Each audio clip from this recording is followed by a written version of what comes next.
talking real loud, spreading on lies, trying to bring me down. Enemies lurking, but I won't back away. Got a vision in my mind, I'm here to stay. Got my crew beside me, we rise like a tide. When the storm gets rough, we ain't gonna hide. Propaganda swirling, but it won't touch me. Only love around, that's how it's gonna be. Keep moving forward, never looking back. The truth's in the power, it's an unstoppable track. In the city lights where dreams collide, we hustle through the night, fire in our stride. Whispers in the dark can't dim my glow. With rhythm in my soul, I'm ready for the show. We break the chains, rewrite the rules in this concrete jungle where nobody's fools. Unity sings louder than the lies they scheme. In the heart of the struggle, we dare to dream. Keep moving forward, never looking back. The truth's in the power, it's an unstoppable track. Another Queen Ahmadiyyah production. Haze on the corner, they talking real loud, spreading on lies, trying to bring me down. Enemies lurking, but I won't back away. Got a vision in my mind, I'm here to stay. Got my crew beside me, we rise like a tide. When the storm gets rough, we ain't gonna hide. Propaganda swirling, but it won't touch me. Only love around, that's how it's gonna be. Keep moving forward, never looking back. The truth's in the power, it's an unstoppable track. In the city lights where dreams collide, we hustle through the night, fire in our stride. Whispers in the dark can't dim my glow. With rhythm in my soul, I'm ready for the show. We break the chains, rewrite the rules in this concrete jungle where nobody's fools. Unity sings louder than the lies they scheme. In the heart of the struggle, we dare to dream. Keep moving forward, never looking back. The truth's in the power, it's an unstoppable track. Haze on the corner, they talking real loud, spreading on lies, trying to bring me down.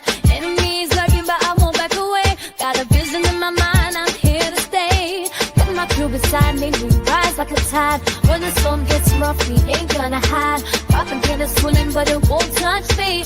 Only love around, that's how it's gonna be. Keep moving forward, never looking back.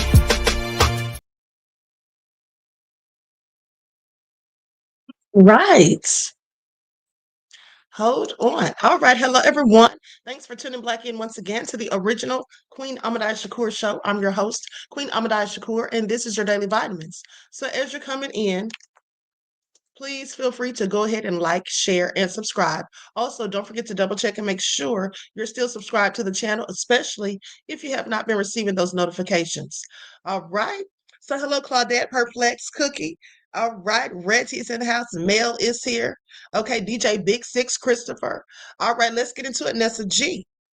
Jasmine is here. All right. Shout out to all of my loyal royals and everyone tuned into the Queen. I see you, Leon. All right. Lana is here.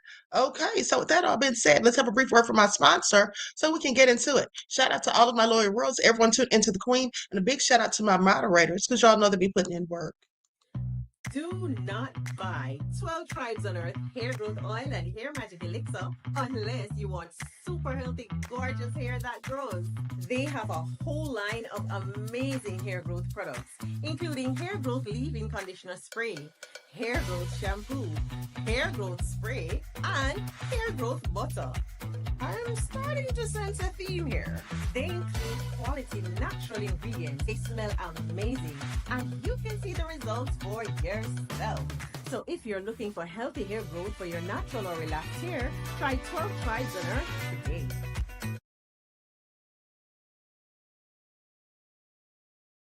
Okay. So don't forget you can purchase 12 Tribes hair oil at Etsy.com. Just look for Lisa Crafts. You can also find it at Walmart.com. Okay, and she sells a beard oil. Now, with that all being said, let's get into it because guess what? I'm sure you've already heard by now, okay? Breaking news a few hours ago.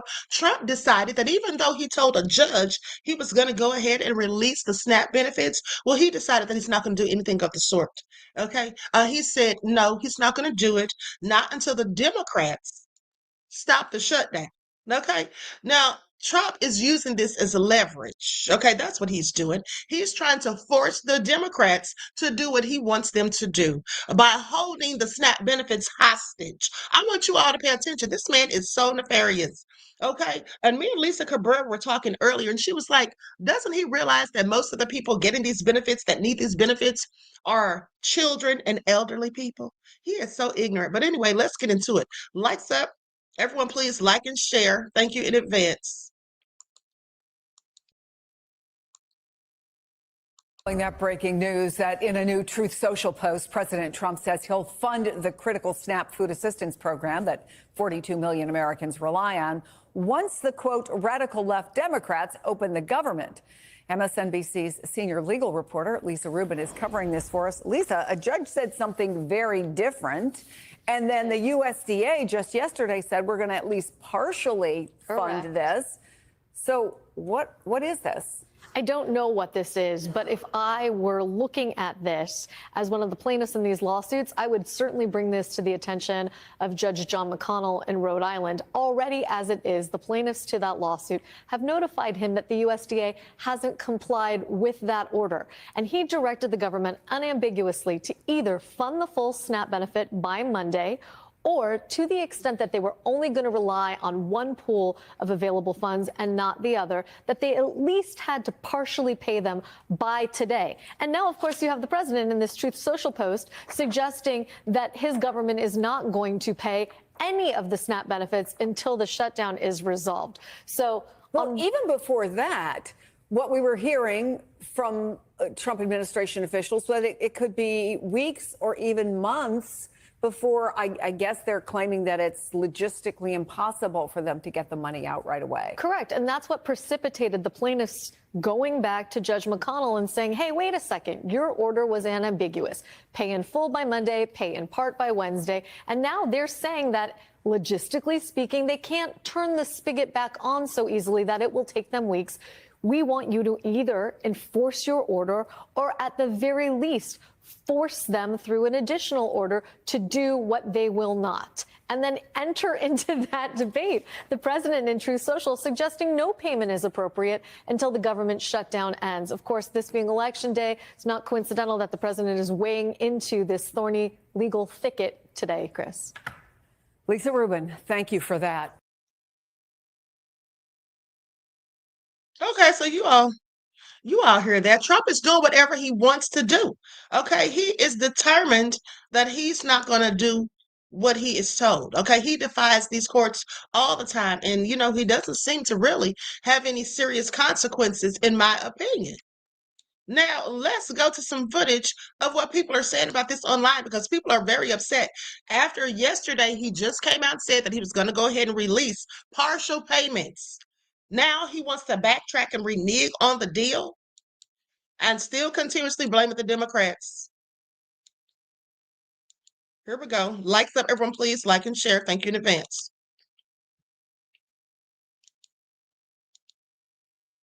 Super disturbing and upsetting breaking news, which is that Donald Trump just announced on Truth Social that he is not going to release the SNAP payments. He is going to defy a court order to release that funding so that children, the elderly, people with disabilities, people who are struggling can eat, all to punish Democrats because he doesn't want to help pay for working Americans' health care. That is disgusting. Here's the Truth Social post. You can read it yourself. But he says that SNAP will only be given when the radical left Democrats open up the government. Nothing about the fact that House Republicans have been refusing to come to D.C. for 6 weeks now. No, just thank you for your attention to this matter as I starve children in America. Guys, your kid's hunger is a joke to him. It's a game to him. It's not real. Other people's needs are not real. The fact that people actually don't have enough money to eat is not real to him. So y'all, you got to spread the word to people who were counting on these payments and tell them that they're not going to come because Donald Trump is defying a court order, because he wants to punish Democrats, because they're fighting for affordable health care.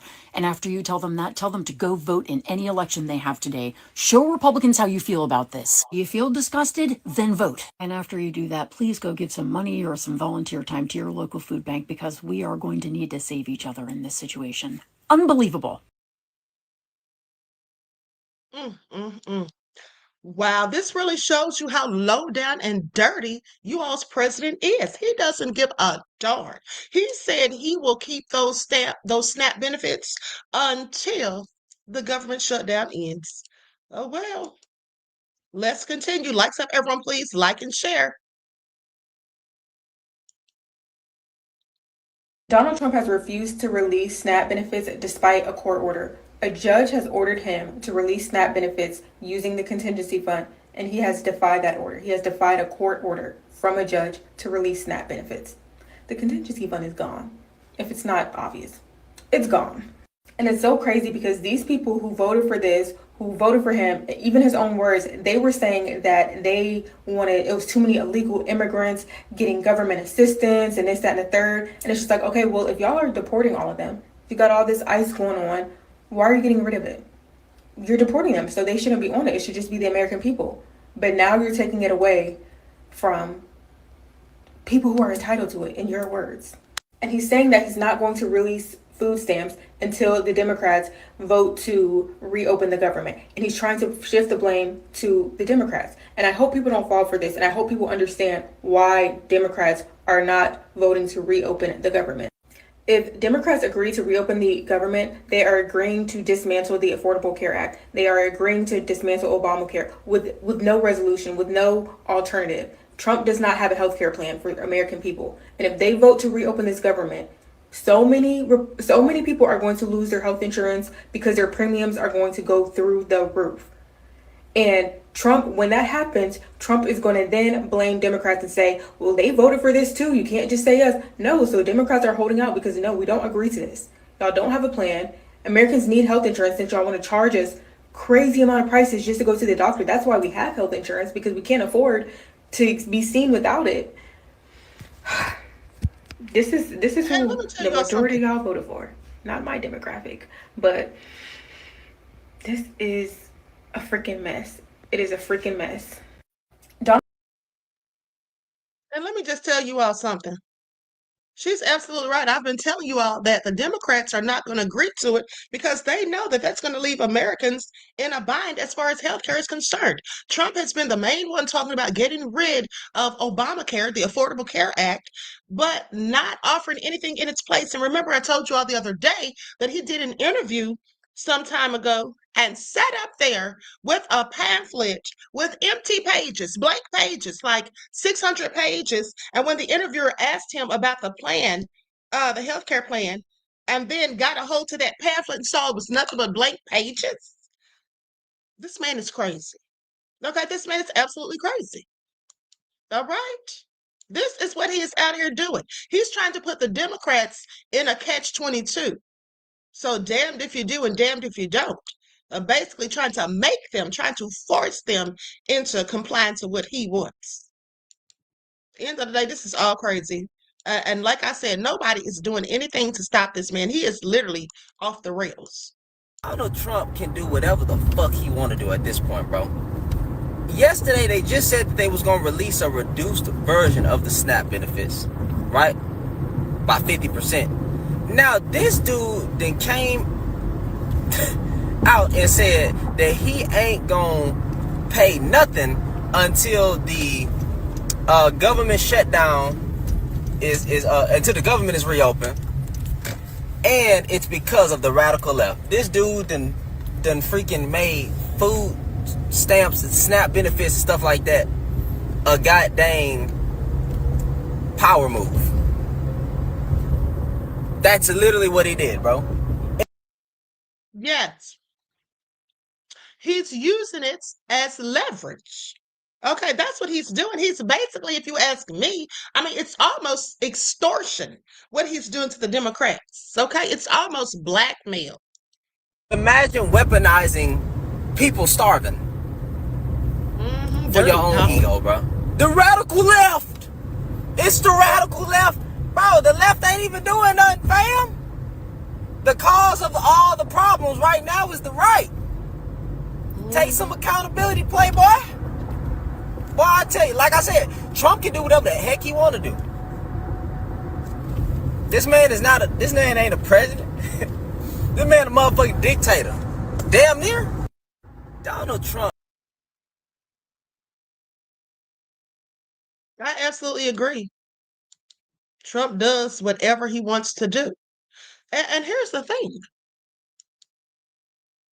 Let's talk about this whole thing going on with him basically telling New Yorkers to vote for Andrew Cuomo. Now, we all know that Trump really doesn't like Andrew Cuomo because Cuomo had talked a whole bunch of trash about him, went in on him, okay, at the end of the day. So why is Trump sitting here endorsing him? Now, when they asked Cuomo about it, Cuomo basically denied it. Okay, he basically denied it, saying that Trump is not endorsing him. Hold on, let's go to the footage. Let's go to the footage. Andrew Cuomo denies President Trump has given him an endorsement. He says Trump is not endorsing him. Please pay attention.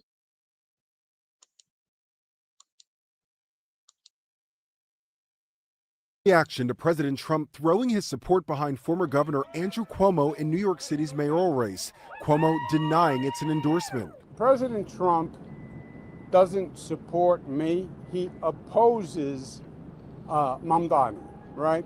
He believes that Mamdani is an existential threat to New York. He believes he's a communist. He believes he'll bankrupt New York. Frontrunner Zohran Mamdani, who describes himself as a democratic socialist, has seen his lead shrink in recent polls. Trump is threatening to cut federal funding to New York if Mamdani wins. The MAGA movement's embrace of Andrew Cuomo is reflective of Donald Trump's understanding that this would be the best mayor for him. Not the best mayor for New York City. It's a city race with national implications. This is the first big test of Americans' mood politically after the re-election of Donald Trump last year. And so there are a lot of folks who are going to be looking at these races as a referendum on this current administration. President Trump also seeking to influence two other races in blue states. In the New Jersey governor's race, former Navy pilot Congresswoman Mikey Sherrill facing off against businessman Jack Ciattarelli, who is backed by Trump. I'm angry that the cost of everything is going up for really no reason other than to line the president's pockets. Ciattarelli vowing to downsize government to reduce taxes. And in Virginia, polls show Republican Lieutenant Governor Winsome Earl Sears trailing former Congresswoman Abigail Spanberger. Don't believe those lying polls. We need a governor with a plan to see us through this time of chaos and challenge.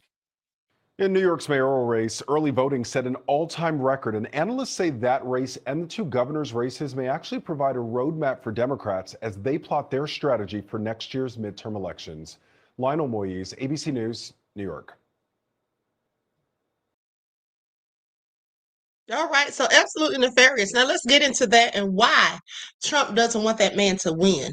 Desmond says, Queen, there was a plane crash involving UPS plane in Louisville. I'm sorry to hear that, beloved. Thank you for letting me know, okay? And thank you for your contribution to the channel. Peace, love, and blessings. Now, here's the thing. Trump doesn't like Mamdani because this man basically is likely going to do the things that he said he's going to do, and he doesn't feel or he doesn't believe in giving tax breaks to the wealthy. Okay, and he said some things about billionaires. Okay, so with that all being said, Trump nor Elon don't want this man in office. Okay, because Elon also has been telling people to come out and vote for Cuomo. And also, he's been doing the same thing, Elon, that is, he's been doing the same thing that he accused Mark Zuckerberg of doing with Facebook. Okay, that they all accused Zuckerberg of doing with Facebook and Instagram, saying that they were using their social media platforms to push political narratives. And that's exactly what Elon's been doing, okay, because I don't follow him. Why is he popping up on my timeline, okay, talking about Mamdani, okay, saying disparaging things about him at the end of the day?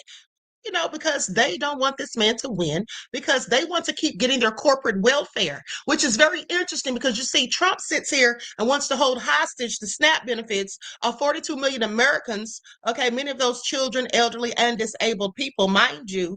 And so with that all being said, but he doesn't have a problem with him and his billionaire cronies getting corporate welfare, because that's what they get, okay? They get money. You know, anytime they need a bailout for something, and even when they don't need a bailout, they still get money, millions of dollars, and then Trump's giving them all these tax breaks. Okay?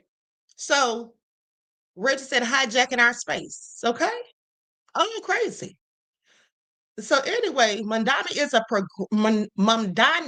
is a progressive Democrat. Okay, he identifies as a democratic socialist, as I told you all days ago, and his platform is more left-leaning, whereas Trump favors more conservative, centrist leadership. We all know that, but for himself, dictatorship is how he loves it.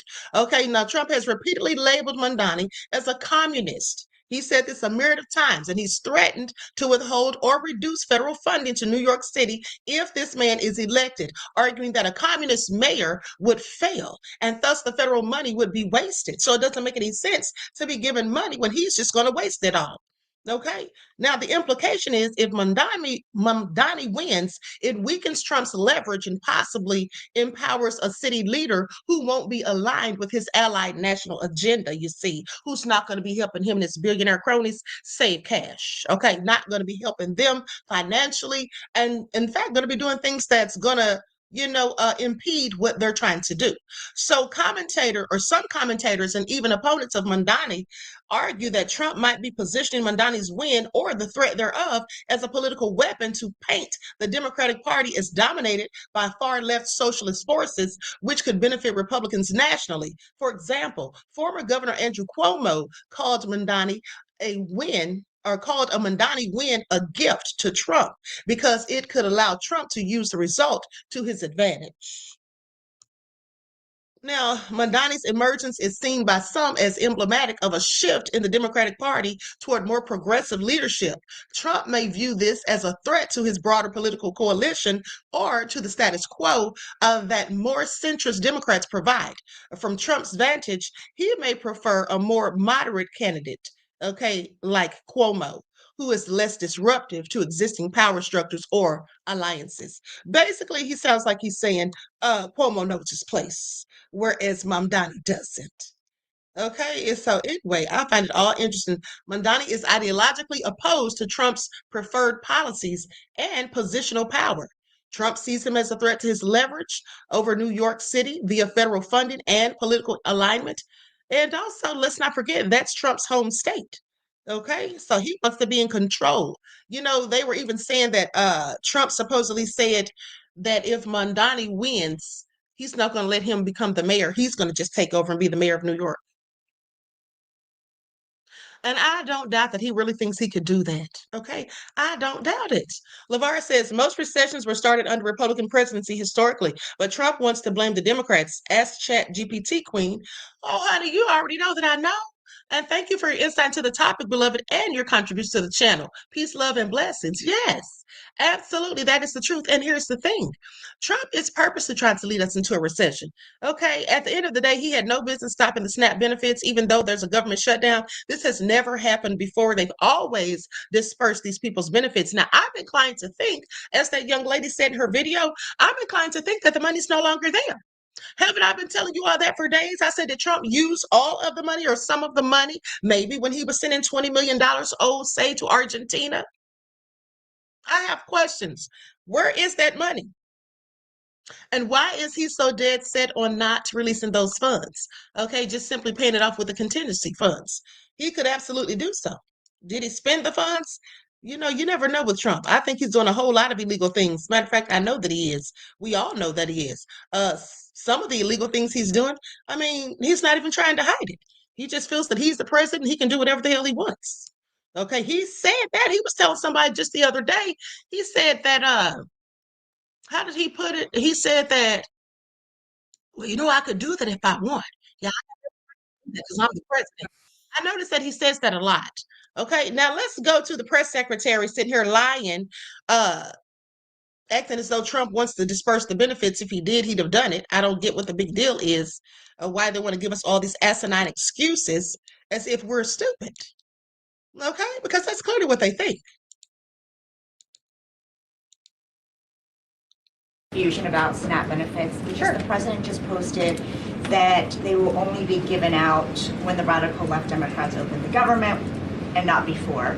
But just yesterday, the administration said it would comply with a court order to expend the full amount of SNAP and contingency funds by end of business day yesterday. So Did the administration distribute that money or defy that court order? No, the administration is fully complying with the court order. I just spoke to the president about it.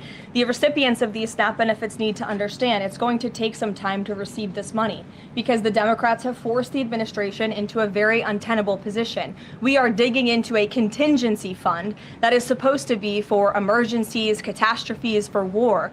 And the president does not want to have to tap into this fund in the future. And that's what he was referring to in his Truth Social post. So the Department of Agriculture, as for the latest SNAP payment in the judge's order, put out guidance to states today on how to get that money to the recipients of SNAP. But it's going to take some time. The best way to get the full amount of SNAP benefits to those beneficiaries is for Democrats to reopen the government. So to anyone who is a SNAP beneficiary at home who needs that assistance, and the president was just saying, this is for people who are truly needy, who need food, who need this assistance from the United States government. Democrats are holding it up and making it difficult for the administration to get those payments out the door. So if you are at home and you want your SNAP benefits, call the Democrats and tell them to reopen the government. Blocking that contingency fund for the future if this shutdown lingers on? Look, the president does not want to have to continue to dip into a contingency fund that doesn't even have enough money, by the way, to fund the full program. It takes $9 billion to get the full scale of the benefits out the door. This contingency fund only has about $5 billion in it. So again, Democrats need to reopen.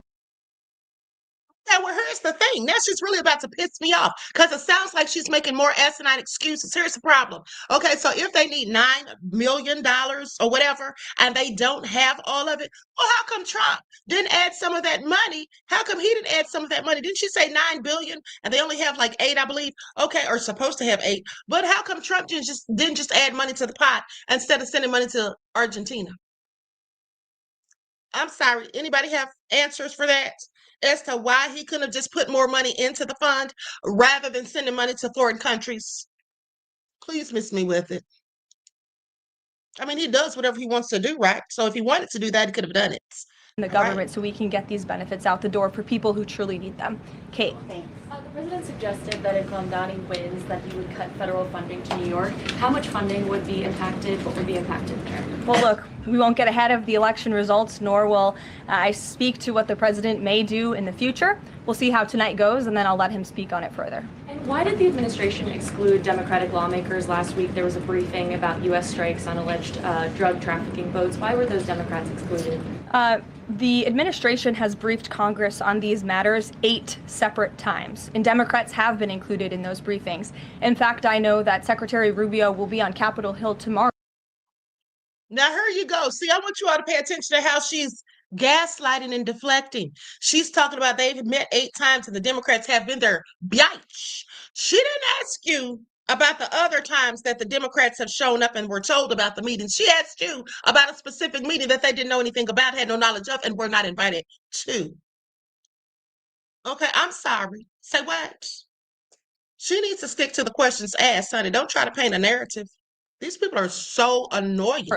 To brief the Gang of 12, which includes Democrats as well. So the president's made it very clear, if senators want to understand the administration's operations against narco drug traffickers, we are very happy to speak with them about that, and we will continue to do so. But we've been incredibly transparent. As I said, there's been 8 briefings on this topic with the 9th.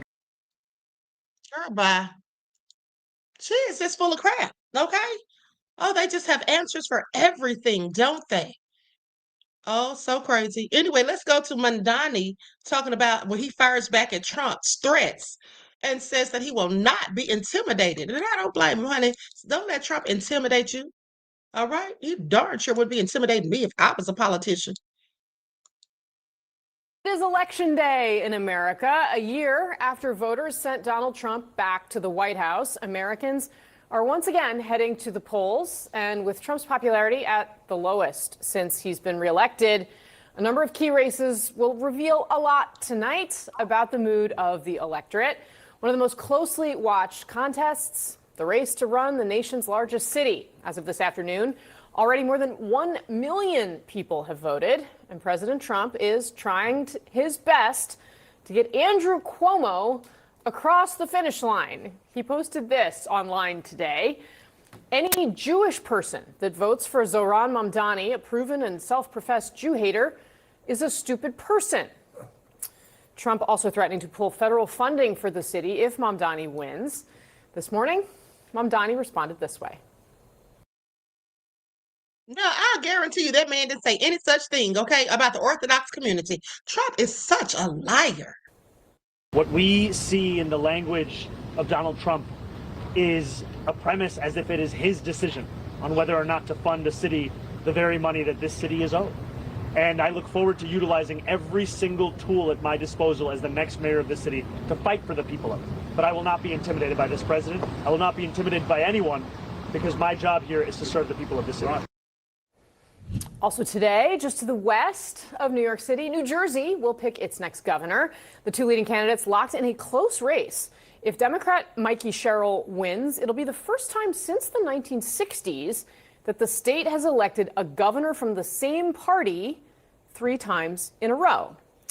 And closer to home here in Virginia, the race for governor being watched closely as Democrats try to find their footing and hone in on what their message is going to be ahead of next year's midterm elections. We have so much to get to over the next hour. Let's get off the sidelines and head into the arena. My panel's here, and we have reporters live in New York, Virginia, and New Jersey. And let's get started at Mamdani's HQ, where we find Gloria Pazmino. Gloria, what's the latest there? Well, Casey, we are inside of Brooklyn Paramount Theater. We are in downtown Brooklyn. And I have to say, it is significant that Mamdani's camp has chosen Brooklyn as their headquarters tonight. And the reason for that is because that is the largest and most populous borough in New York City. And it also has had the largest share of the voter turnout so far.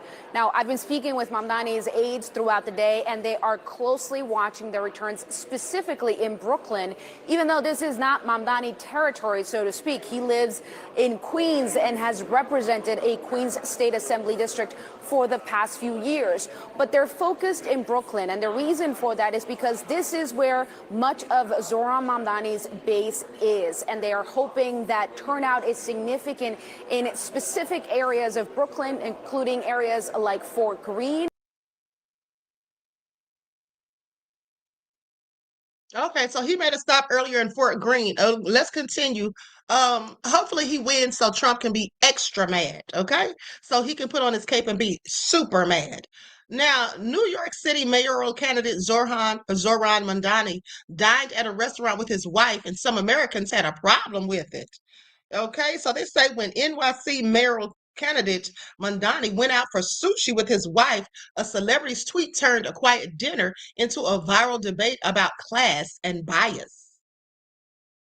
They said he was photographed having dinner with his wife at Omen Sushi in Manhattan. It set off an unexpected wave of reactions online. Actor Michael Rappaport posted the photo on X, formerly known as Twitter, criticizing Mamdani for dining at what he described as one of the priciest joints in New York City. He accused the candidate of hypocrisy, claiming he lived in a rent-stabilized apartment while enjoying luxury meals. Tell you something. This man sounds crazy as hell. Do you see how stupid he sounds? And this is exactly why. Okay, this is exactly what I'm talking about right here. See, this is what people don't seem to get. Now, why the hell does he care that this man's eating at a luxury restaurant? That's none of his damn business. Because this man goes in about wealthy people getting tax breaks when they shouldn't, and then the poor people having to struggle.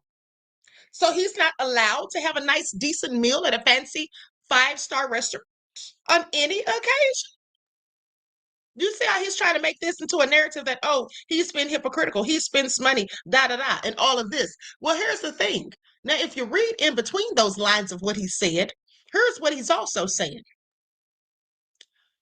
It's saying that he's a hypocrite, lives in a rent-stabilized apartment while enjoying luxury meals. So rent stabilized is likely, income based, or not income based, but something to do with you paying a certain amount in rent. I would imagine. I don't know for sure, but that's what it sounds like, because I'm not from New York. Now, if I'm incorrect, somebody from New York let me know exactly what rent stabilized means. But here's the thing. Let me just show you what he posted, because here's why this is problematic. When you think about a rich celebrity, someone like Michael Rappaport, who's of the Orthodox community, saying something like that, it gives you insight into his mindset. So he thinks that if you're not wealthy or you're not, deemed as wealthy or you don't prescribe to being a wealthy person, then you're supposed to eat minuscule food. You're not supposed to eat certain things. That's what it sounds like, right? Do you all remember a few years ago, they were telling people on Snap that they couldn't buy steaks and seafood? Okay, that's why I could never be on Snap. Okay, first of all, you're not gonna tell me what I can and can't eat. That's what you're not gonna do, and you're also not gonna have me reliant upon you if I can help it. But yeah, so they were telling people what they could and couldn't eat. Okay, and so I found that interesting because if you're giving them the benefits, shouldn't they be able to do whatever the hell they want with it, buy whatever the hell they choose to eat? And it just makes me realize, or just not realize, because I already know this, but it just reiterates how these people who have money, or they look at themselves as the have and everybody else as the have nots, they think that you should not be allowed to enjoy certain things. They think that you should not be able to ride in a fancy car. Okay, think about how the police pull over Black people, specifically young Black men, if they see you in a nice car, because you're not supposed to have that. Okay, and you're not supposed to be eating good and going to fancy restaurants. Okay, when they consider you as poor or downtrodden or just somebody who is not on their level. Did y'all catch that? Because that's exactly what I heard when he said that. Now, let me share my screen so you all can see this, because I do not like Michael Rappaport. And if you ask me, the first movie that I ever saw him in, which was the movie Higher Learning, where he played a white supremacist neo-Nazi who had a whole mass shooting, that is who he really reminds me of in real life. Like that character he played, that seems like that's really him, without the shooting. Okay. Now, here's what he posted. How's a so-called working class mayoral candidate like Zoran Mamdani eating at Almond Sushi tonight, one of the priciest joints in New York City? This clown lives in a rent-stabilized apartment in Queens, but dines like a diplomat on a Qatar-funded per diem. Who's paying for that, Toro? Zoran the moron? You ain't working class, you're fraud class. So the man's a fraud because he wanted to go out and have a nice meal. Okay. Isn't that something? Isn't that something? I mean, it's the nerve. It is the nerve. And he is such a racist. I'm inclined to think that he doesn't like this man because this man's East Indian, okay? Because he's just a whole racist. He's a wanton supremacist. He's a Yahtzee himself. I cannot stand him. And isn't he married to a Black woman? Honey, she must be a whole raccoon, honey, okay? I don't know how she got herself in that kerfuffle. But anyway, let me continue. So many users quickly called out the post, saying Rappaport's outrage was misplaced. Okay, they pointed out that Oman Azin isn't even close to being among the city's most expensive restaurants. Okay, the restaurant tasting menu cost about $145, and most dishes fall in the $15 to $40 range, comparable to many mid-tier Manhattan spots. Is he serious right now? Child, that's not expensive. $15 to $40. The Brooklyn Chop Shop is more expensive than that. Okay, so anyway, users on Reddit and X wasted no time fact-checking Rappaport's claims. Many shared screenshots of the restaurant's menu, showing that the prices were far from exclusive. Some commentators noted that they had eaten there themselves and that it's a popular cozy spot, not a luxury venue. Okay, that's not even the priciest sushi restaurant on the block, one person said. See how he lied? Just sitting up there lying with his stupid self. Has he ever even been to this restaurant? And they even posted a picture of the menu. Okay, they even posted, for good measure, they even posted a picture of the menu with the prices on there. Trying to call the man out. I mean, how desperate are they to try to bring this man to ruin? Now, I don't know this man. I'm not defending him because I don't even know him like that. And quite frankly, I don't trust any of these politicians, if we're just being honest. But at the end of the day, I'm just saying, they all seem to have such ulterior motives for wanting this man to lose so bad and trying to go in on him and drag him through the dirt. Okay? Others said they were frustrated with how easily public figures can twist ordinary moments into outrage bait. Oh, yes, of course they can. Many New Yorkers noted that spending around $150 to $200 for a dinner for two isn't uncommon for a special occasion in the city. Working class people save up for nice dinners all the time, one commentator wrote. Okay, now the backlash grew stronger as users accused Rappaport of racial and religious bias. Yeah. Okay, many said the tone of his tweet carried Islamophobic undertones, particularly targeting Mamdani, who is of Ugandan Indian descent and Muslim. Some felt his comments were less about class and more about policing who gets to enjoy certain spaces in New York. That is what it was about. Okay, trying to police who gets to enjoy what. And see, that's my thing. That's what a lot of these wealthy elite people do. That's how they feel. That the common people shouldn't be allowed to engage in such festivities. Like, who are you? And, you know, them holding out the benefits for SNAP until the shutdown ends, when's that going to be? Is it going to be before Thanksgiving? Is it going to be before Christmas? Will it be before New Year? Okay, I have questions. And they don't give a damn, Trump that is, and his minions. They don't care if these people are going to eat or not, what these people are going to do. And just think about yesterday when the judge ordered him to pass out the to release the benefits, and he agreed to it. Now then you come back the next day like, psych, y'all ain't getting ish. Okay? Think about that. Dirty dog. Now, several pointed out that Rappaport has shared photos dining at Nobu Malibu, a restaurant far more expensive than Oman Azin. That comparison led many to call his criticism hypocritical. Okay, one user summed it up simply by saying it's funny that the guy yelling about sushi is the same guy who eats $400 sushi without blinking. Okay, I'm glad they went in on his ugly self. Beyond the personal attack, the post reignited debates about how the public views working class politicians. Mamdani, a progressive state assembly member representing Queens, often speaks about economic justice and affordable housing. Now, his supporters argued that having dinner out doesn't contradict those values. Being working class doesn't mean living on instant noodles forever. Okay, this is what someone commented. The incident also highlighted how social media often amplifies class resentment in ways that don't reflect real life. Critics call the backlash a form of poverty policing, where people decide what others can or can't afford based on appearance or political alignment. For many reasons, this episode showed how quickly an everyday activity can be spun into a political weapon. Yeah, and see, that's what I'm talking about right there. That's the kind of stuff I'm talking about, because these people really want to police others and tell people what they can and can't do. The elite would love nothing more, in my opinion, the global elite, they would love nothing more than just to be able to control everything, like we're robots walking around at their direction, okay? Doing what they say, eating what they say, and all of the above, and them handing out everything to us without us being able to achieve anything on our own. That's the world that they want us to live in. That's my opinion. That's the right, not the left. Could be both, but definitely the right. And then also, I want you all to pay attention to how Elon Musk came out and said, you know, if you all remember him talking about how AI could make mankind go extinct, make humanity extinct. Okay, and then he's always talking about the future of AI and all of that. He makes these decisions himself. He doesn't care about the best interest of mankind or what everybody else needs, what would be the best for all of us collectively. He's only thinking about himself and enriching himself. Okay, it's no telling what kind of scams they have going on and cooked up. Let me tell you all something too. Years ago, I read a book. I want to say it was that book that I read, The Philadelphia Experiment, where they talked about how we got daylight savings time and that Philadelphia experiment that happened or whatever. But I believe it was that same book where they talked about how in the future, and this was like at least 20 years ago when I read this book, but they talked about how in the future things will be run and governed by AI. They didn't call it AI at the time. They called it some type of computer. Okay.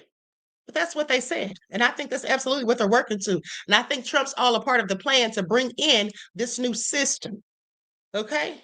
That's why he's dismantling the United States, in my opinion. So anyway, with that all been said, let's continue, because guess what? This toy maker says that Trump cost him $14 million.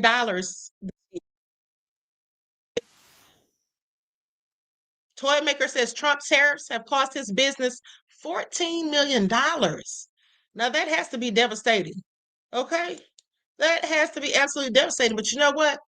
How much you want to bet this man that's complaining now? I bet you he voted for Trump. How much you want to bet? I bet you he voted for Trump. Because most business owners, they look like tariffs. Yeah.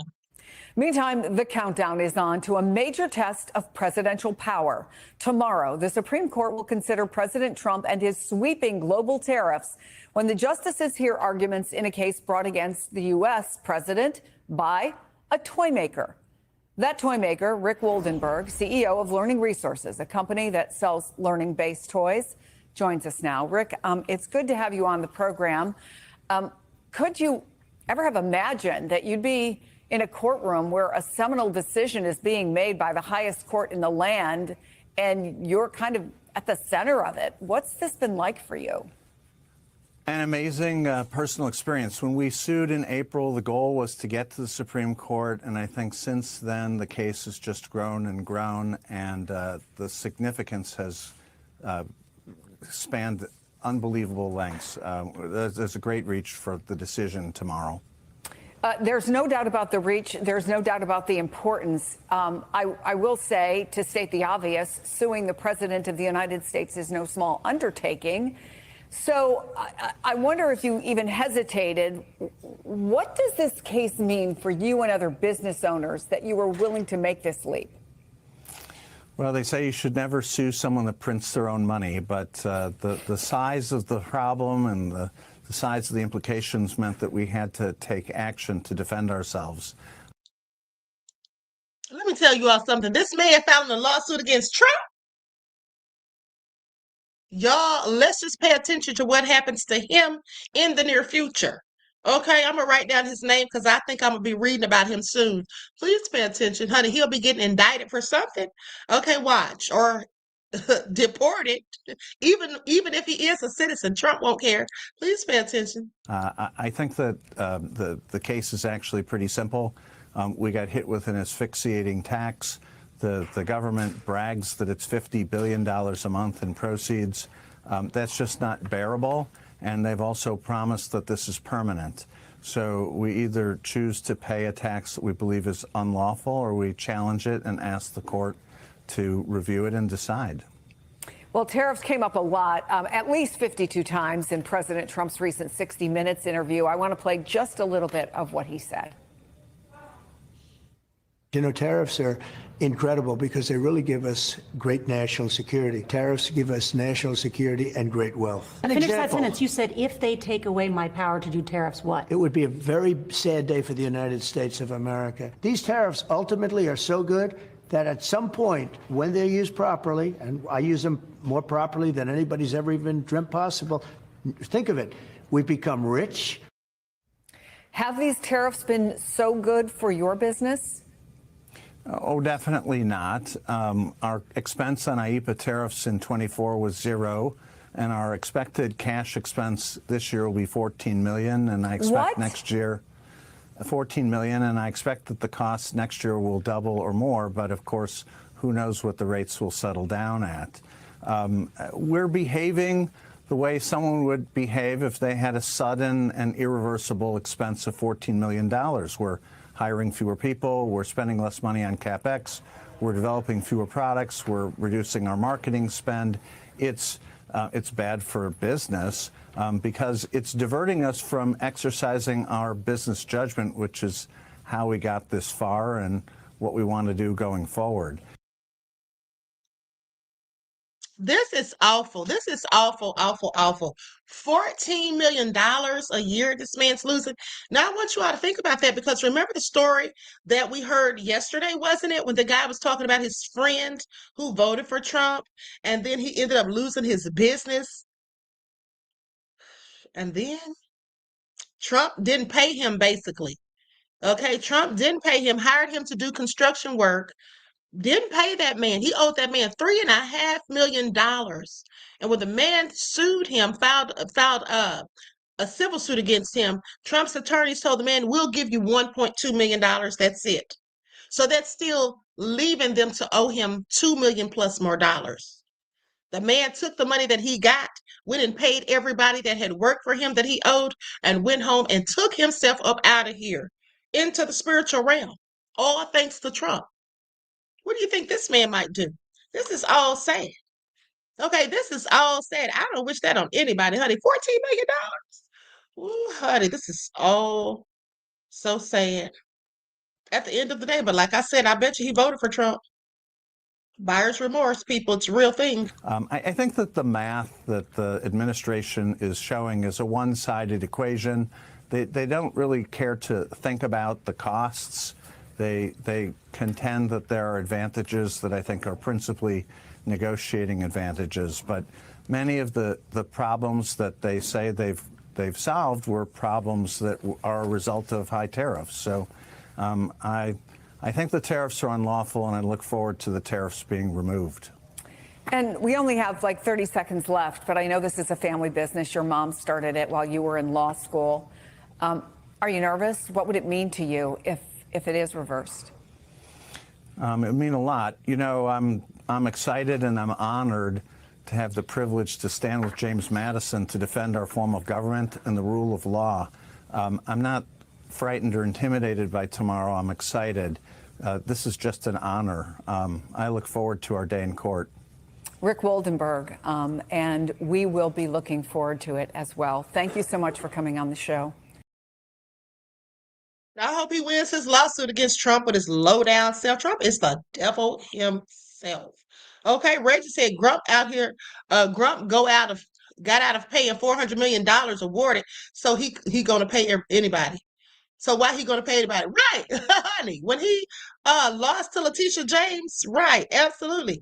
I think it was $456 million, wasn't it?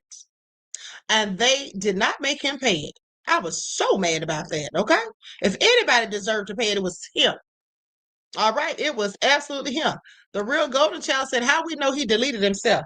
Well, that's what his friend said. I don't see why he would lie, beloved, but here's the thing.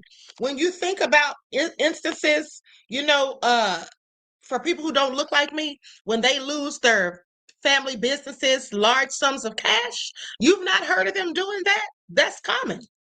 That's common, honey. I know a lady said that her son took himself up out of here because he was $10,000 in debt when he was in college. $10,000 is nothing. You took yourself up out of here for that? Very sad.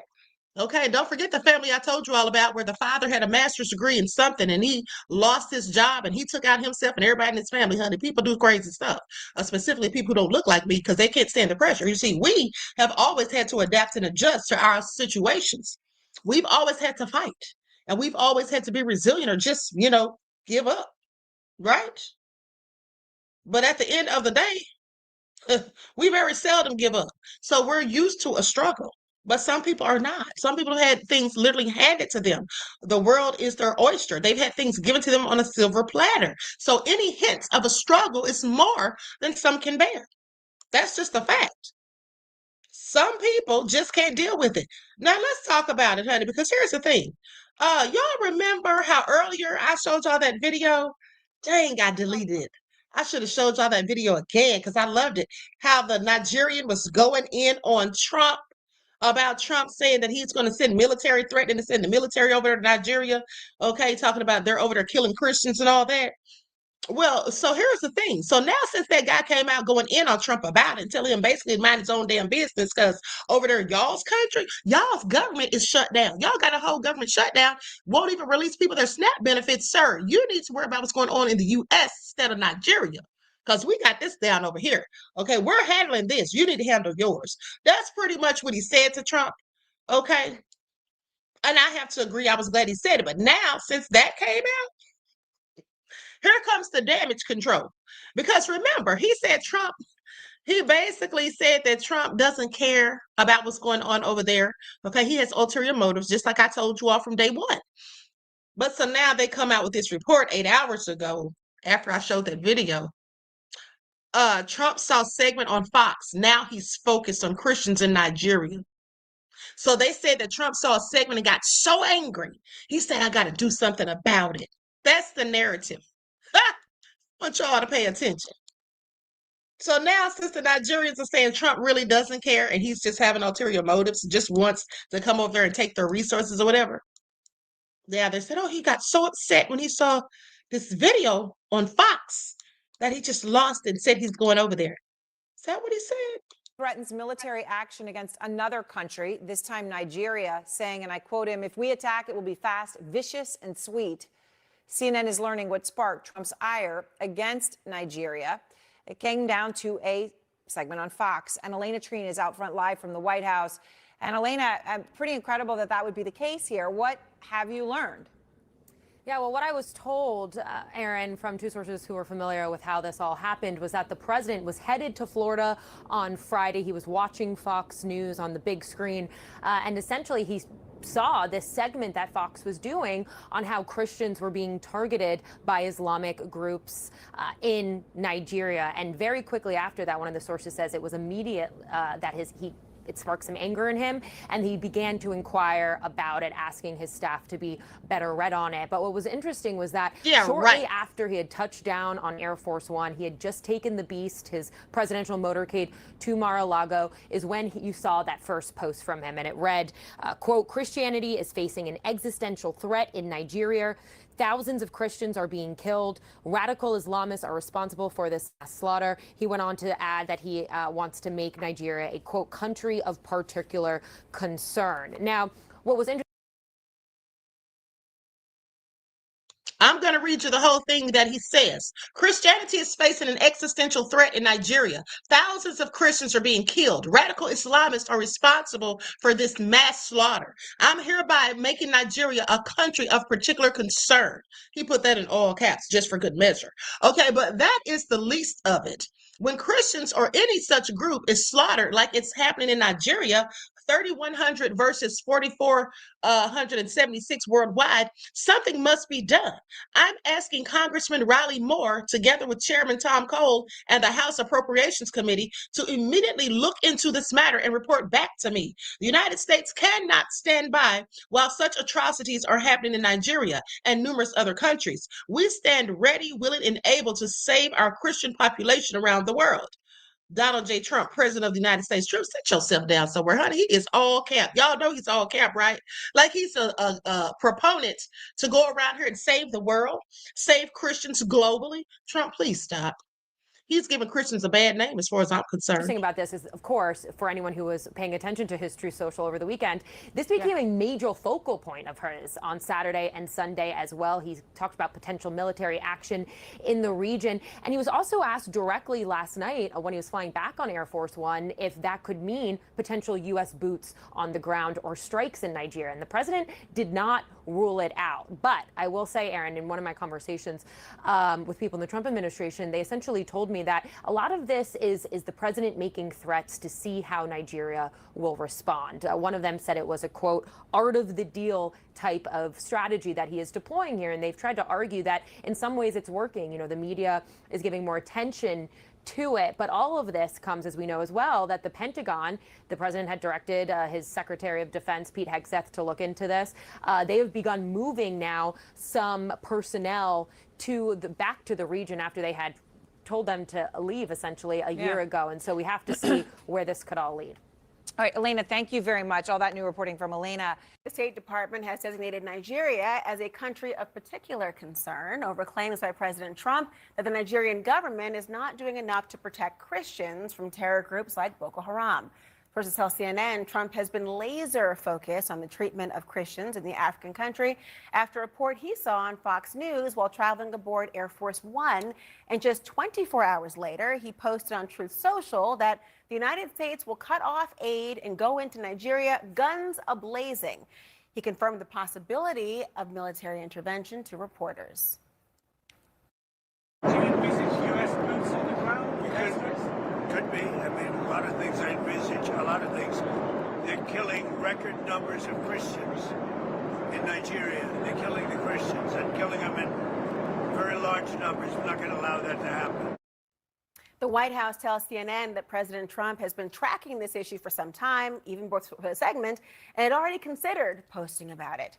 Nigeria is a country of 230 million people, equal parts Christian and Muslim, and both Muslims and Christians have fallen victim to violence from terrorist groups like Boko Haram.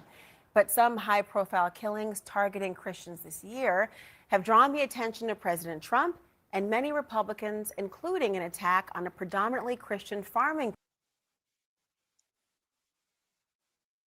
Okay, so anyway, like they said, Trump is full of crap, okay? He is literally full of crap. Now, with that all being said, let's go to this video of what they're saying about Trump with the Nigerians. I played a video for you all this morning. I may play it again for those who missed it, but let's go to this video of what the Nigerians are saying about why Trump is doing all this. 2027. Really? Yes, because Tinubu. Are you sure on that? I can swear with my Quran. Because Tinubu was among the people that contributed money to give it to Kamala Harris for her campaign. And Trump has vengeance. He will never forgive that. Look, what Trump is coming to Nigeria to do is not about Nigerians, Christians, or Nigerian Muslims. It's not about Northerners or Southerners. It's why did Tinubu, through France, mobilize? He's not alone. There are a lot of international presidents, including Macron, that mobilized money for Kamala Harris because they knew if Trump became American president, there's going to be a problem for the whole world. That's the first reason. Trump is getting back at Tinubu. And look, because Tinubu is quiet, meek, gentle, and humble. Now, see, now I didn't even know all this. Do y'all hear what he's saying? Do y'all hear what he's saying? So he basically is saying that Trump is saying all this stuff about Nigeria. He don't care nothing about these Christians, but he's trying to get back at Tinubu. Bola Ahmed Tinubu. That's the president of Nigeria. Okay, that guy that spoke earlier that I showed you all the video of, that's not the president. I don't know exactly what that guy's name is. I can't remember. Unshabo or something like that. But anyway, the video said he was the president, but he's not. Tinubu is the president. And so basically, he said that Trump was upset because this man gave money to Kamala Harris's campaign. And Trump's never going to forget it. And I guarantee you he isn't. I guarantee you that's no lies detected. Talene said you can't understand it. Well, don't worry. I'll translate like I just told you. He's saying that Trump is not trying to help them. Trump is only trying to come over there to get back at President Tinubu, the Nigerian president who gave money funding for Kamala Harris's campaign. If you put your fingers into his mouth, he's not biting you. Doesn't mean that he can come and roughshod over Tinubu. Tinubu can fight back. Let me. That's number one reason. Okay, reason. Yeah. The second reason is, look, is the American stronghold in the Middle East is getting away, slipping away from their fingers. They needed another stronghold of energy resources. What stronghold are you talking about? The oil. In fact, as it is today, if people don't know, let me tell them categorically on this platform that the Arab kingdoms now are facing the greatest challenge of their lives. There are inside what do you call it? Storms brewing politically, because the common men are tired of those kingdoms, and it's only America that is holding them. And America's intelligence has shown that they cannot keep on holding these people in the next 10-15 years.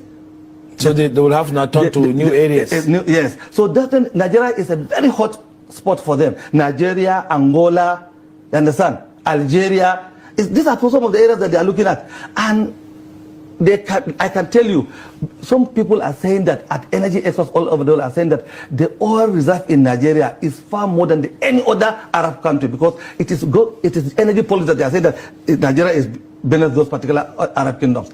We have more energy resources than those Arabs. And America knew that better than anybody else. So this is the second reason.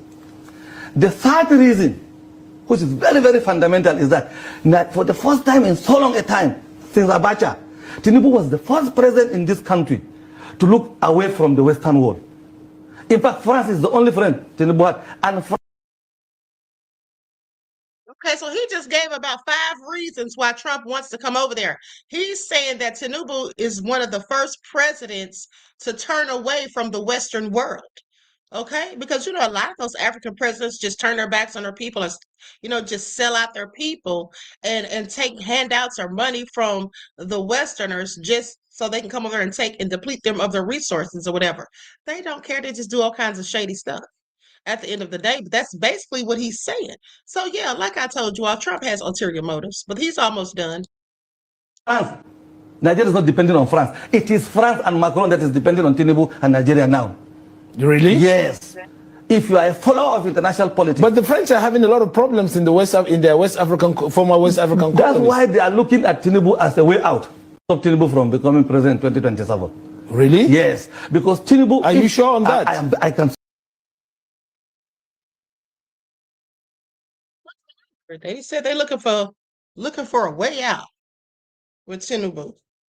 So what do y'all think about it? Trump needs to mind his own business. That's what I think. Okay, hey, Nicole, beloved. Okay, he really needs to mind his own business. Okay, but he can't seem to do that, can he? Likes up, everyone, please. Like and share. Okay, now let's go to this looks like a little kid here. Okay, this looks like a little kid here talking about Trump and those SNAP benefits. Does Trump even care that children are not going to have food thanks to his dumb self? I don't think he does. I really don't. News, Donald Trump is now refusing to comply with the court that ordered him to find a way to fund SNAP benefits during the rest of the government shutdown so 42 million Americans don't starve. 3 days ago, a court in Rhode Island issued a temporary restraining order forcing the Trump administration to take money from Congress to fund SNAP benefits during the rest of the shutdown. At first, the Trump administration responded to this by complying, arguing that they would be able to find enough money to give partial benefits to SNAP recipients. This morning, Donald Trump woke up and walked that back, arguing that not a single American will receive any SNAP benefits until the Democrats end the government shutdown. So not only is he breaking the law when he's violating that court order, but he's breaking the law so he doesn't have to feed the hungry. He's breaking the law so people starve. If you're watching this video and you support Trump, consider the fact that if a lawful order from a judge in a court can't make Donald Trump care about the well-being of 42 million American citizens, then what the hell can? That's it for now. I'll see you guys. Okay, y'all heard what he said. He said, then what the hell can? I have to agree. I have to agree. What do you all have to say about all of this? Okay. What do you all have to say? Jeff ATL said he needs to be impeached ASAP. Exactly. Leon said he doesn't know anything about caring. Okay. DJ Big Six said, so the judges are complicit too. Well, at the end of the day, I'm just not understanding why the judges aren't doing something about it. Aren't they going to do anything about it? I just have to see. I just have to wait and see. I mean, I hope something happens. Hold on, beloveds. We're almost out of here.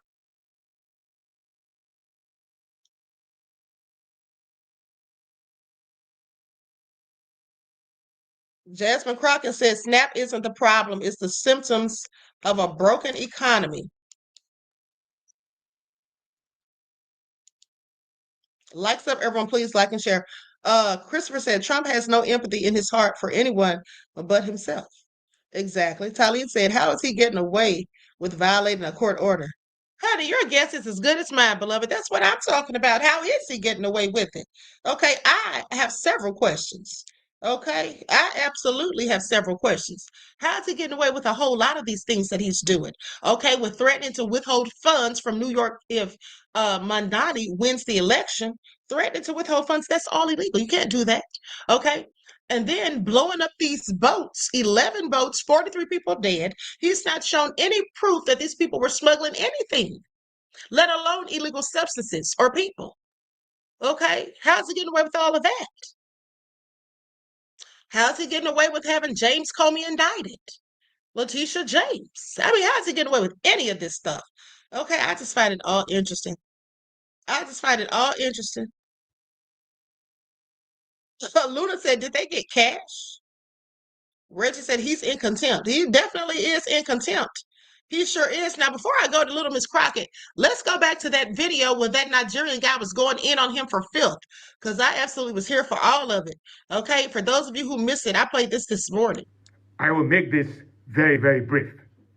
The title of this TikTok this evening is Nigeria and America. The audacity of a country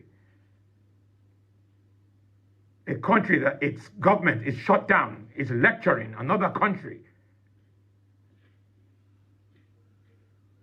is diabolical. I will put this to the world right now. I am disappointed with the response from the Nigerian government over Trump's comments. I recognize, truly recognize, that there are Christians, but not only Christians, Muslims also dying in Nigeria.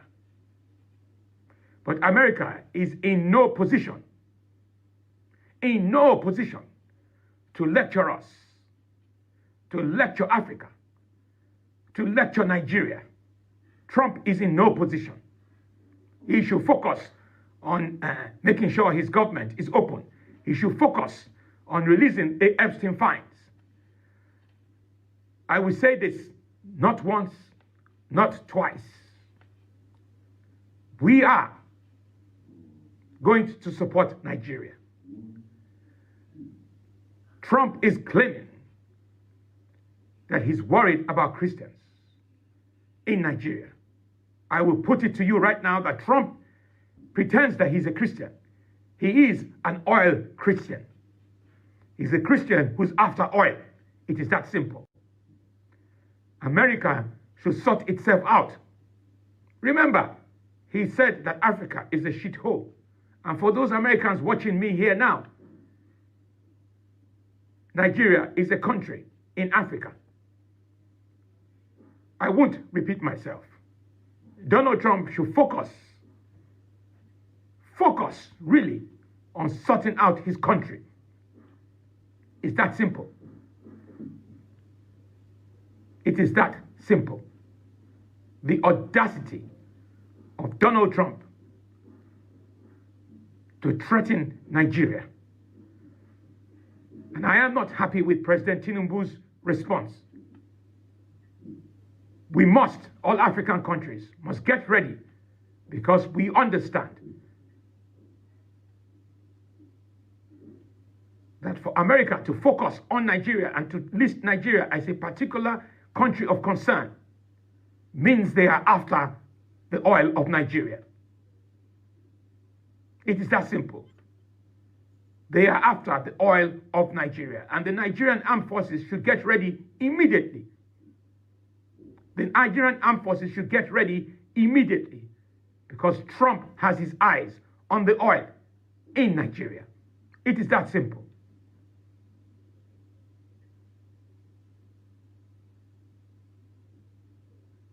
Don't get me wrong.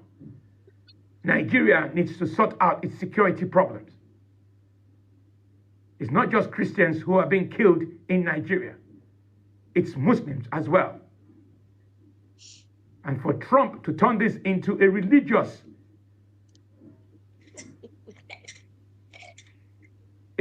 issue, I don't know who is advising him. It is not religious. It is a terrorist act by the Boko Haram. And they are killing Nigerians, Muslims, and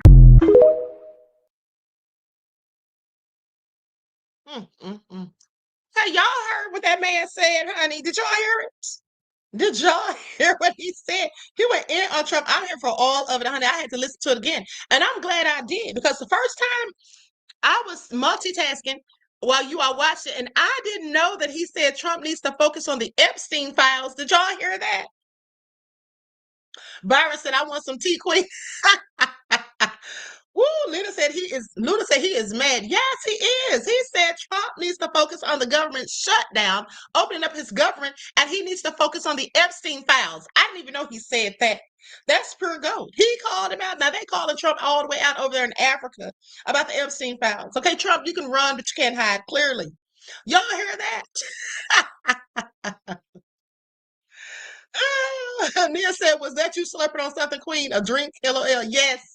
I'm sipping on my ginger and lemon tea. But y'all, I am so done. Hey, Lady Spade, beloved. I am so done. He went in on him. And then he said they need to all get ready because Trump has his eyes on the oil.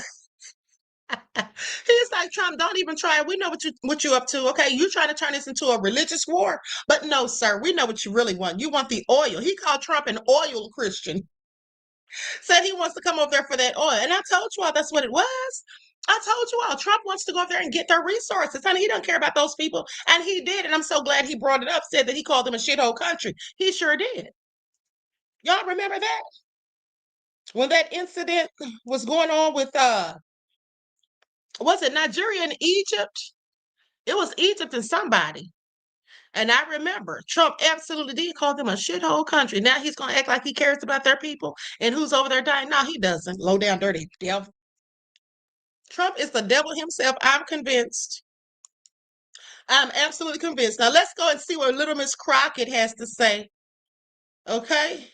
Lady Space and Nigeria about to join Ibrahim Traore. Exactly. I hope all of the African countries join together in forces. Okay? So that way they'll be unstoppable. All right? I hope they do. The end of the day, good luck to them. They all need to do what he's doing. Okay? And give the West their ass to kiss. Okay, because all they want to do is just go over there and take what doesn't belong to them, okay, and just use and abuse them, and deplete them of their resources, enrich themselves, steal their artifacts, and put it in their museums, okay, where they obtain wealth from it. Coming on, there's rumblings of discussions to reopen the government. Maybe small gangs of senators are reportedly working to find a way out. But of course, Senate Majority Leader John Thune said he won't discuss any Affordable Care Act changes until the government is open. What have you heard? And is there a possibility of any breakthrough happening soon? You know, I am not convinced if there is a possibility of a breakthrough as relates to it coming from the top down. I think that this is going to have to be a bottom-up effort. You know, there's been a lot of discussions about how much travel has been interfered with and how many planes have had to be canceled. I think that those are the types of things, those types of disruptions, the disruptions as it relates to SNAP benefits and WIC benefits. I think that those are the rumblings of the people that will finally solve this. Unfortunately, we have people that are not prioritizing the very people that put them into power, starting with the President of the United States, who has failed to sit down with the four corners, the leaders within the House as well as the Senate, to decide that they were going to come to a resolution to make sure that we can move forward in a way that benefits not just red states, not just blue states, but benefits the United States. I mean, there just doesn't seem to be that much of a sense of urgency from the White House or Republicans. And does that tell you that they think they can end this shutdown without capitulating, without giving in to Democrats' demands? You know, I don't know what it says. I mean, it is very hard to say that you can predict anything when it comes to this White House, especially when it comes to this particular president. I will tell you that, you know, it seems like he's not on the same page with the Republicans. We know that here recently, he basically said, hey, just go ahead and explore the nuclear option. You know, they've been trying to blame this on the Democrats the entire time, when those of us who understand how things work, they have exploited the nuclear option more than once. And I'm not suggesting that they should. I'm actually suggesting that there's two ways out. Number one, you can either explore the nuclear option, which means that we reduce the threshold from 60 down to an even 50, or you could do what like most real politicians would do. They would actually negotiate. And if you are willing to talk about what it is that we can do as it relates to the Affordable Care Act on the back end, then why can't you talk about it on the front end? In addition to that, I do want to point out, because the House has failed to go in under the failed leadership of Johnson right now, here's the issue. We could be going through and getting through the actual appropriations bills, because the continuing resolution is only supposed to be a stopgap until we actually do our work. Well, considering the fact that we've been sitting this out, we could have been working. We could have been going through the 12 appropriations bills and getting those over to the Senate, and then we would at least potentially not even need the stopgap, or we'd be able to put different governmental departments back online because we've completed the actual appropriations. Yet Mike Johnson doesn't want to bring us back. I also want to ask you about SNAP. Yesterday, a federal judge ordered the Trump administration to keep paying those benefits during the shutdown, but it's unclear if or even when the 42 million Americans who rely on food stamps are going to get them, and 3.5 million people in your state of Texas. So what is your response to Republicans who are saying maybe we should take another look at this program because too many Americans are on SNAP? And what are you hearing from your constituents? Well, I will tell you this. I will agree with them on one thing. I will agree that there are too many American people that are on SNAP benefits. But that means that you got to not look necessarily at SNAP. You got to look at the reasons that they're on SNAP. We know that over 1/4 of these people that are in receipt of SNAP benefits are actually the working poor in this country, right? We have not increased the minimum wage, and I don't know when, and the minimum wage still sits at $7 while everything else is going up, whether we're talking about the cost of food or whether we're talking about the cost of rent or whether we're talking about the cost to actually try to engage in home ownership, if we're talking about the interest rates. And we know that under the failed leadership of this administration, this country has seen a loss of 1 million jobs, and that's just in the first few months. He's not even had a full year. So no, we need to work on economic policies that will put people into a position in which they are not the working poor, where they are still needing the $6 a day to eat. So yes, we need to talk about it, but I don't think that SNAP is the problem. I think that that is the resolution, or at least that is a symptom of the problem. We have a bigger problem in which we have billionaires that are continuing to rise up every single day and are getting richer and richer, to the extent that there was talk about Elon becoming a trillionaire, the first one in this country or in the world. Yet we still have people that have to go to the food bank and go to work, that have to sit there and go to make sure that they've got money on their SNAP and EBT cards. Like, that's a problem, and I do think that we need to address it.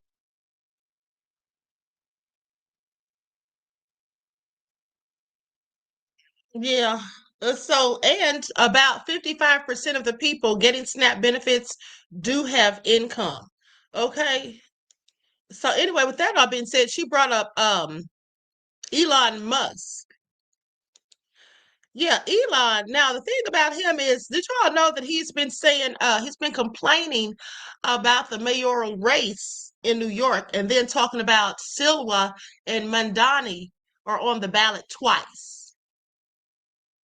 For many years, New York voters have found candidates listed twice, 3 times, or even more on their ballots when they go to the polling booth. It isn't an error. It's a practice known as fusion voting that allows candidates to appear under multiple political parties.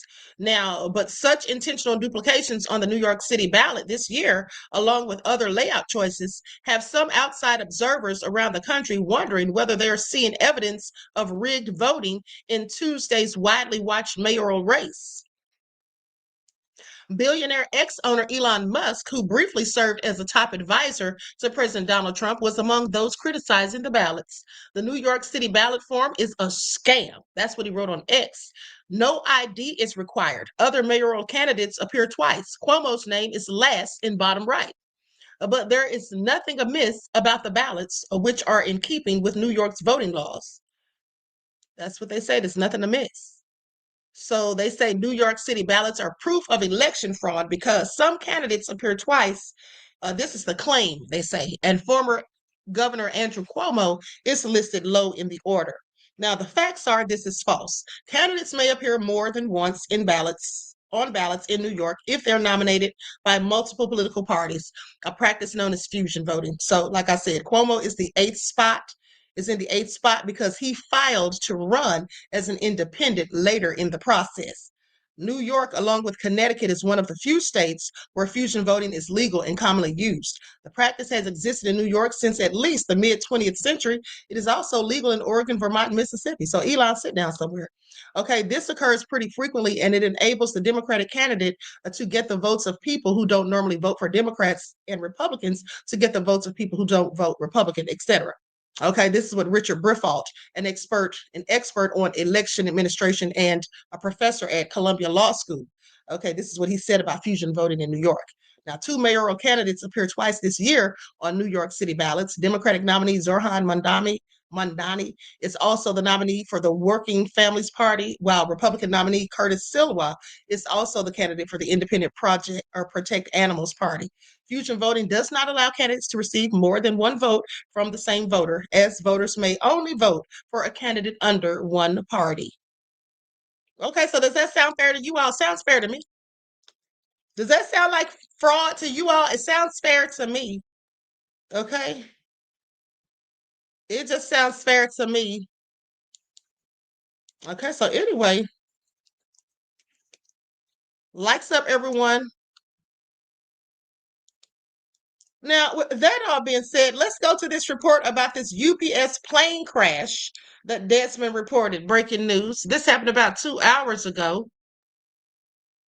And they also say a shelter in place has been issued after the plane crash. Okay, so here's what they reported 40 minutes ago.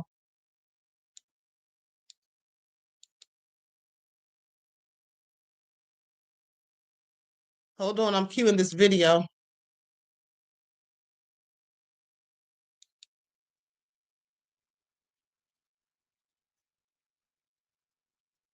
Share my screen.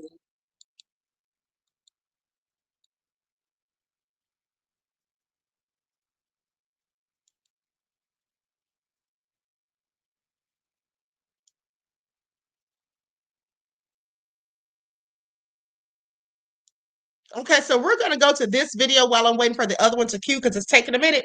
This one is mass chaos. Parts of U.S. airspace may close if government shutdown drags on. And this is according to officials reported 3 hours ago. Government shutdown threatens to become the longest in the country's history. More flights are being canceled or delayed due to airport staffing issues. Air traffic controllers are being asked to work without pay. The longer this goes on, every day these hardworking Americans have bills they have to pay, and they're being forced to make decisions and choices. Do they go to work as an air traffic controller, or do they have to find a different job to get resources, money, to put food on their table, to put gas in their car? I hope that Democrats come to their senses and end this shutdown. I don't even know what they're asking for. I have no idea. What is the shutdown over? They're getting leverage by way of hurting the American people. And I'm frustrated by it because, again, I look across our system, a system where I have worked really hard to make safer. I've worked really hard to bring in more air traffic controllers. This does not help us resolve that problem. This makes this problem only worse. We cancel or tell airlines to cancel flights if we don't have enough controllers to effectively and safely manage our skies. But with this shutdown, it would be dishonest to say that more risk is not injected into the system. Our air traffic controllers should not drive Uber. They should not wait tables. They should be controlling our skies, keeping our passengers safe. But they're being forced to make really challenging decisions because of what I think is a senseless shutdown. Hopefully this will end soon. This Thursday, they'll get an email that shows that their pay stub is a big fat zero. Many of the controllers said, a lot of us can navigate missing one paycheck. Not everybody, but a lot of us can. None of us can manage missing 2 paychecks. So if you bring us to a week from today, Democrats, you will see mass chaos, you will see mass flight delays, you'll see mass cancellations, and you may see us close certain parts of the airspace because we just cannot manage it. The administration is encouraging Democrats to reopen the federal government so this chaos and disruption to our air traffic control system in the United States of America stops. It is ridiculous that we have even gotten to this place and that the Democrats have continued to shut down the government with 35 days, our air traffic controllers continuing to work unpaid, every single major airline in our country coming out and begging the Democrats to please reopen the government. And you had a Democrat staffer who was quoted, I believe in Politico a few weeks back, saying, short of planes falling out of the sky, we are not going to reopen the government. Well, they need to get to open it because planes are absolutely falling out of the sky. Okay, what's she talking about? Okay, did she not get the memo? Now let's talk about this plane crash in Louisville, Kentucky. Likes up, everyone, please like and share in this shelter in place. Yeah, Rick, go ahead.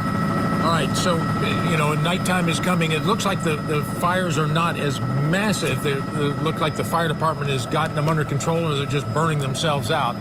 Is that what you're seeing?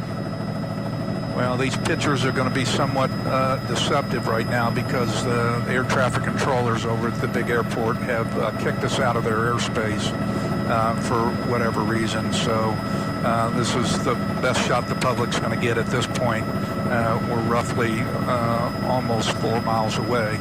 So I would venture to say that these fires are still burning very out of control.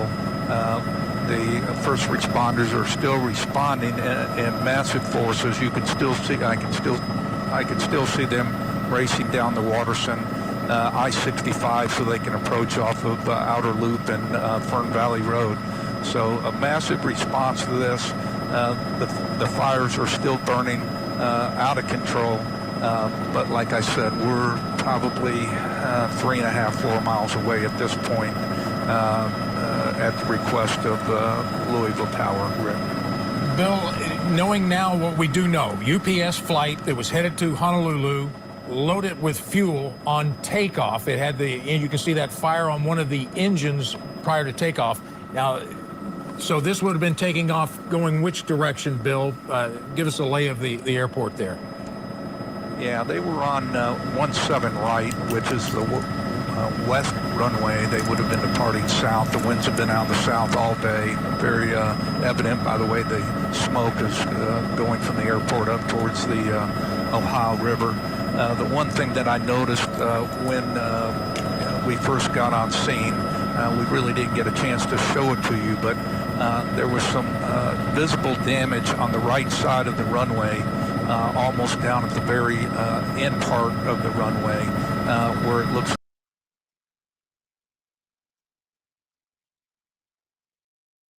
Okay, so I'm gonna stop right there because that video is like 20 minutes long. But here's in a nutshell what happened. A UPS plane with 3 crew members aboard crashed as it was taking off late Tuesday afternoon in Louisville, Kentucky, igniting a large fire and producing a large cloud of black smoke over the entire area. UPS flight 2976 crashed at around 5:15 p.m. local time after departing Louisville Muhammad Ali International Airport. Okay, the Federal Aviation Administration says. Now, at this time, they said we have not confirmed any injuries or casualties. Okay, that's what UPS said in a statement. A spokesperson for Louisville, Mayor Craig Greenberg, said injuries had been reported. It crashed on takeoff, multiple injuries. Okay, this is what spokesperson Allison Martin said in a message. And then Kentucky Governor Andy Beshear asked for prayers for the plane's pilots and crew, saying the situation is serious. Please pray for the families affected. I'm headed to Louisville right now, he said on X. Now, the plane, a McDonnell Douglas MD-11, was headed to Honolulu, the FAA says. It crashed when departing the west runway, and the video from the scene showed a fire and black smoke rising from an area appearing to be near the runway. Okay, so they have a couple of videos on here. I'm going to share those. Likes up, everyone, please like and share. Okay, this is all crazy. This is all. ¡Oh, my God! Ay, ¡Corre para atrás, papi! ¿Viste? Te lo estoy diciendo, Dios mío. Ay, pinga. ¡Ay, Dios mío! Pero qué pinga es. Vamos a ver. Papi, cuidado. Espérate. ¡Ay, Dios mío, señor! Pinga, ¡Ay! Cojones. ¡Mira la cantidad de gente cogiendo candela, papi! That is absolutely so awful to see. Hold on, there's another video.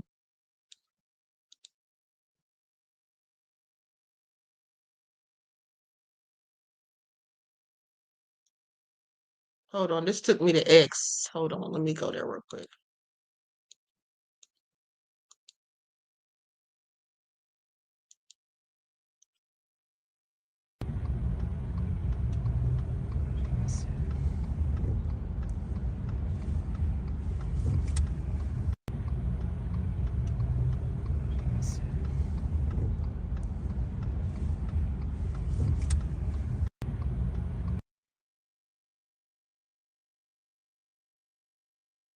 That looks catastrophic.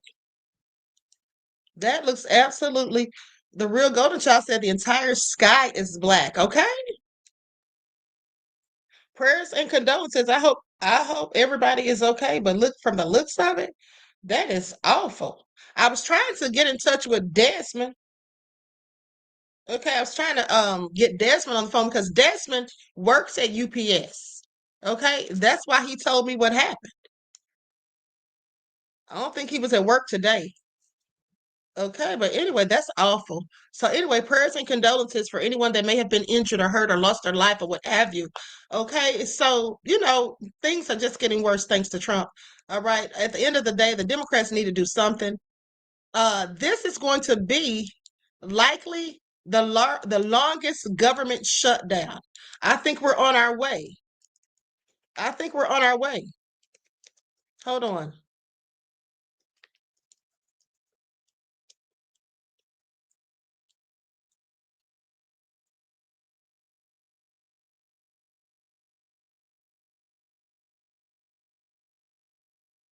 Hold on, beloveds. I'm double checking real quick. Yep. That's exactly what it is. It says the U.S. government shutdown is on track to become the longest in history, officially tying the record at 35 days on November the 4th. Okay, and is expected to surpass that. Now, the shutdown will become the longest ever if it continues into the next day, despite a failed vote to end it. Bipartisan negotiations are continuing with some hope of progress. Mm, mm, mm. So tomorrow, officially the longest government shutdown in U.S. history. I want y'all to pay attention, all thanks to Trump and his minions.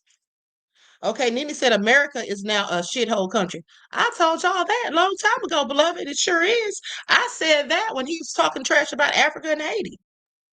Okay, like please miss me with it. Like, who does he think he is? And it gets me because they act like the U.S. is just so top notch or whatever. But no, they have draconian laws. Okay, for people who look like me, the laws that apply for some don't apply for all. Okay, for example, the Castle Doctrine and stand your ground. Yeah, that doesn't really work out good for people who look like me, does it? The nefarious judicial system, the harassment of people who look like me by those racists who commit hate crimes, the police included. Okay, the biggest gang in this country. So it's a whole lot of things going wrong with this country, but they want to sit up and act like they're doing so much better than everybody else, and then have the nerve and audacity, dare I say, to try to tell other countries how to run their own stuff. Okay, that's crazy.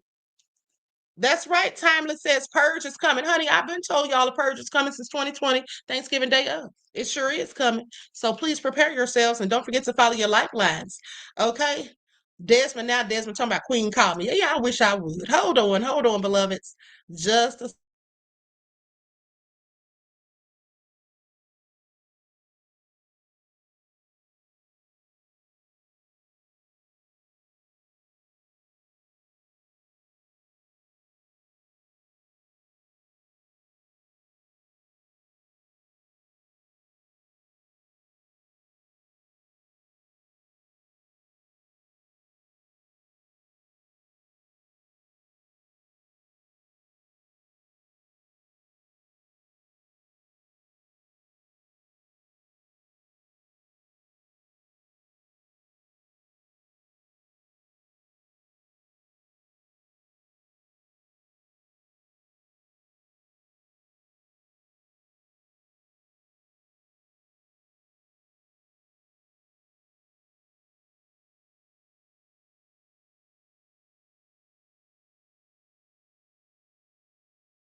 Okay, so that was Desmond on the line talking about that UPS plane crash, honey. He better be glad he wasn't at work today.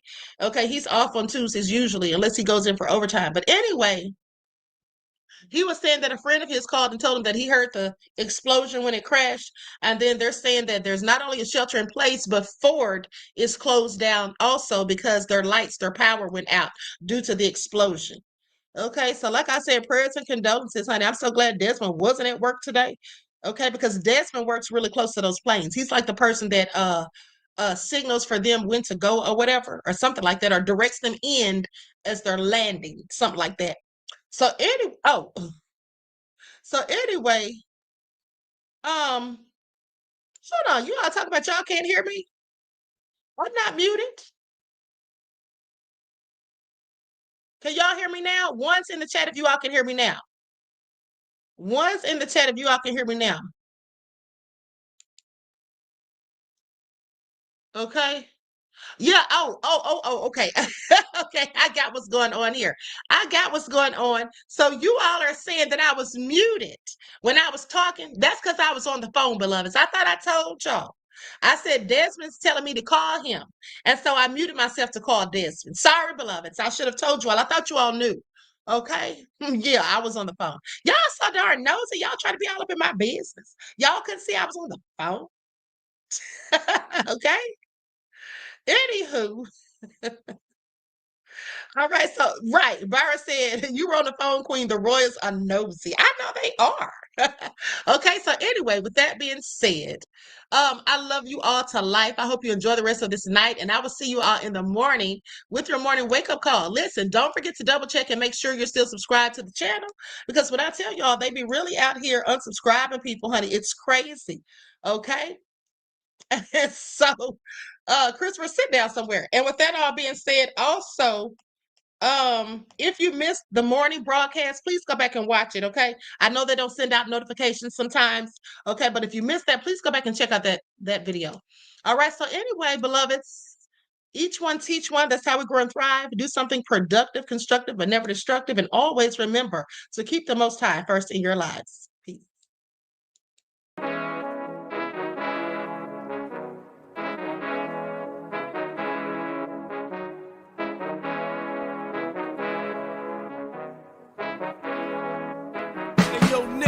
With that gold all in my skin, God all in my blood, kings all in my circle. You touch one of mine and you're done. They show no love for the queen. Why you hating on me?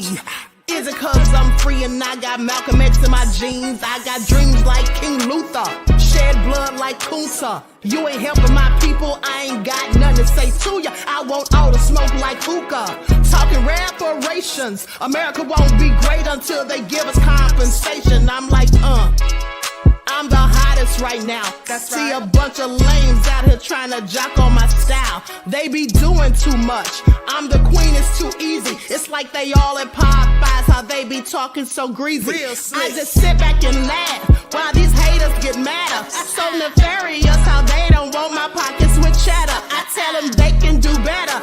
These snakes in the grass can leave a bite on your ass, cause y'all be trusting too fast. I got my foot on the gas, other one on they necks. Dropping receipts on haters, you better show some respect. I'm never facing regrets, we only facing the threats. Running through every challenge like a relay, break no sweat. It's a cold game, so I got that blanket with me. Now that my people awaken, ain't no going to sleep. I do not play by my piece, this time I'm playing for keeps. You talking slick, but when I see you like them ends, we gon' meet. And I got gold all in my skin, God all in my blood, kings all in my circle. You touch one of mine and you done. They show no love for the queen. Why they hating on me? Is it cause I'm free and I got Malcolm X in my jeans and I got gold all in my skin, God all in my blood, kings all in my circle. You touch one of mine and you done. They show no love for the queen. Why they hating on me? Is it cause I'm free and I got Malcolm X in my jeans and I got